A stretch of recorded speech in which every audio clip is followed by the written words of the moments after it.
C'est le départ de Marc Dalmaso, ancien talonneur international, entraîneur emblématique depuis 5 saisons. Je rappelle le parcours quand même de Dalmaso, 2 demi-finales, une finale, une accession en top 14, c'est pas fini. Cette année, il y a possibilité de finale.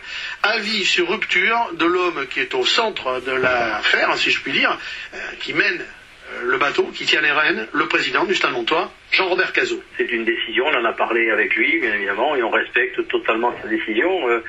C'est avant tout pour nous, bien sûr, une déception parce qu'on avait acté que l'on allait poursuivre cette dernière année ensemble.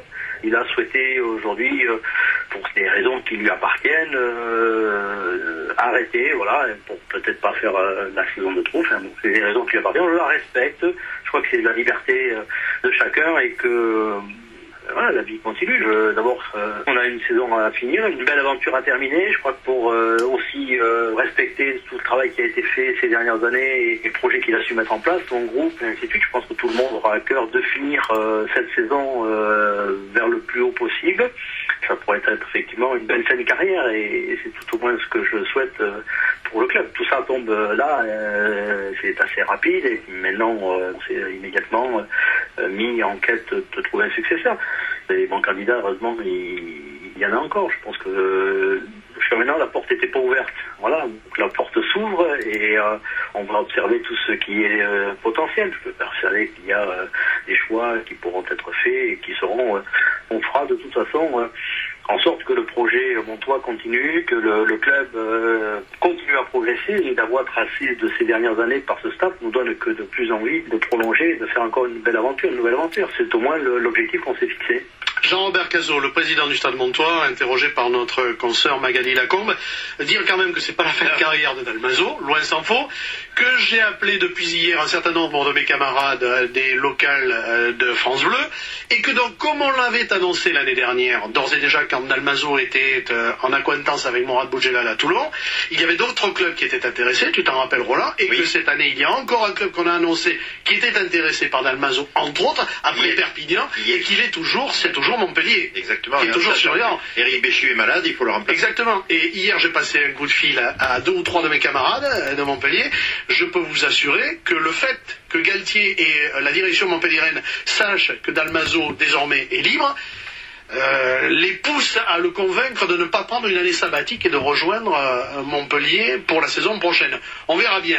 Pour ce qui est en tout cas de Jean-Robert Cazot, il m'a assuré encore cet après-midi que le budget 2013 tel qu'il avait été annoncé par lui en début d'année serait en légère hausse, qu'il y aurait possibilité de recrutement. On sait grosso modo que le départ de Dalmaso est lié à plusieurs facteurs, pas uniquement le budgétaire, mais qu'il y a une lassitude générale, peut-être avec certains joueurs, peut-être avec l'usure même du pouvoir, au bon sens du terme, qui est celui et ô combien prégnant d'un entraîneur. Dalmaso s'est investi corps et âme des 10 heures par jour, et lui n'était pas un touriste, contrairement à certains qu'on a eu... rappelez-moi, Pierre Berbizier, par exemple, ou son camarade, Philippe Béraud, à une époque, ici, contrairement à Popol Doyer, par exemple, qui lui bossait, ou à Duplantier, ou Éric Lamarque, qui s'était investi totalement. Donc, bon, on peut penser que, comme l'avait dit Gérard Pifoto, mon GG, on était sur la fin d'un cycle.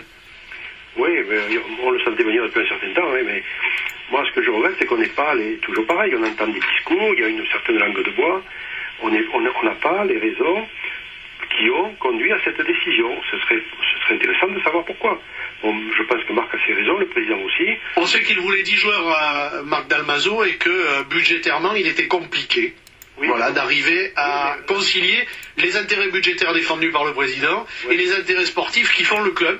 Oui, de toute façon défendu par Marc. Tu comprends bien que dans une entreprise, tu es obligé de faire avec les moyens qu'on t'offre. Et oui, mais dans un club aussi, on n'a pas arrêté de le dire depuis des années ici. Oui, hein. Parce que là, le club de Mont-de-Marsan, par rapport à son budget, il a un effectif très conséquent quand même. Mais bon, déjà, semble-t-il, moi je sais pas, je compare avec... Alors, bon, là, c'est dommage qu'on ne sache pas les vraies raisons, parce qu'au moins ça éclairerait le débat. Mais il y a un ensemble de raisons, hein. Oui, il y a un ensemble de raisons. Oui, alors, est-ce que c'est un tournant, certes, oui, moi je crois aussi, parce que je l'avais dit il y a quelque temps, cette équipe, elle était peut-être en fin de cycle, avec surtout quelques anciens là, qui avaient tout vécu avec cette équipe, avec ce club et cet entraîneur. Bon. Jérôme Dien, Sébastien Romaïcha, Benyat Arayet, par exemple, oui, notamment, Fred Urruti était du départ. Hein. Oui. Donc voilà, Après, moi l'autre question qui m'interpelle aussi, c'est sachant, je l'ai déjà dit il y a 2 ou 3 semaines, qu'il n'y a pas d'interface entre le staff technique et le président, qui aujourd'hui va gérer cette situation très délicate du recrutement, du changement d'entraîneur, de façon avec des compétences. Alors il y a plusieurs possibilités pour ce qui est des entraîneurs. Régis Son, c'est fini puisqu'il a signé à Bordeaux. Christophe Furios, qui était intéressé depuis l'année dernière, a re-signé à Oyonnax. Bon, il y en a 2, c'est Olivier Magne et Jeff Dubois qui voudraient faire la paire, mais il ne faut pas oublier Stéphane Prosper qui peut rester, hein, il n'est pas partant encore pour l'heure. Il y a Christophe Amassec, l'ancien entraîneur de Tyros, qui on le sait était intéressé dès l'année dernière quand Dalmaso devait partir à Toulon.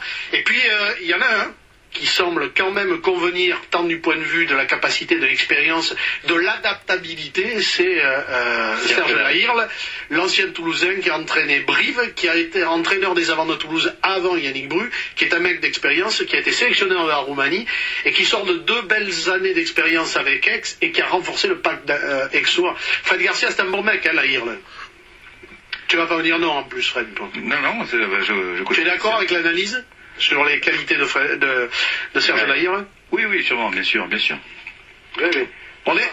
Oui, Gérard. Il y a aussi une difficulté, c'est qu'un entraîneur qui vient seul, c'est toujours très ennuyeux. Hein.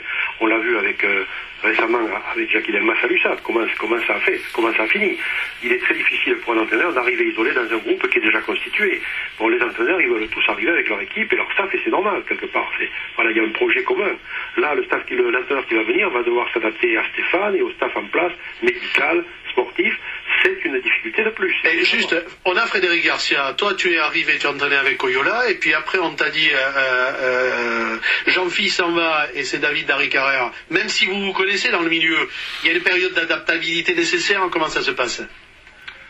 Oui, comme dans tout binôme, de toute façon, il y a bien sûr une période d'observation, mais comme je l'ai dit tout à l'heure, tout simplement quand les logistiques sont les mêmes et la philosophie les mêmes, ça peut aller assez vite.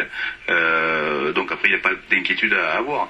Il faut faire attention à ne pas monter des staffs avec des garçons qui ne pourraient pas s'entendre. Ça c'est plus compliqué.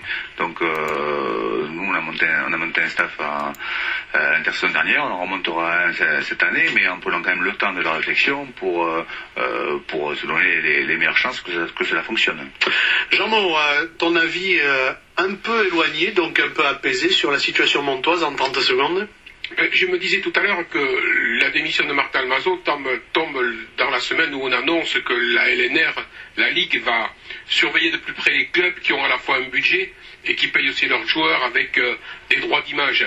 Je crois aussi que c'est un gros problème qui va attaquer tous les clubs de Pro D2, y compris Mont-de-Marsan. Alors est-ce que on parlait du côté sportif, il y a aussi ce côté économique qu'il ne faudra pas écarter. Le côté humain, on arrive sans doute à un fin de cycle de Philippe Cazobon président, parce que c'était quand même lui qui avait, avec Marc Dalmaso, organisé, recruté jusqu'à cette année, même s'il y a eu l'an dernier quelques choix différents. Donc le président Cazot arrive avec un nouveau cycle, avec sans doute ou de nouveaux moyens, ou moins de moyens, de nouveaux hommes ou pas de nouveaux hommes, mais il a besoin de reconstruire, de mettre sa patte là-dedans. Alors effectivement, est-ce qu'il y a un désamour de Marc Dalmaso vis-à-vis du Stade Montois? Je ne le pense pas. Un désaccord entre le président et l'entraîneur, un désaccord entre certains joueurs et les entraîneurs, un désaccord au niveau du recrutement. Ça fait 1001 questions qui font qu'il suffit à un moment donné, vous savez que nous ne sommes que des hommes. Des hommes quelquefois avec un grain de sable peuvent se séparer. Eh ben c'est fini. C'est sur ces mots, sur cette philosophie sportive et néanmoins rugbystique que l'on conclut. J'étais à Pâques. Il y a match demain.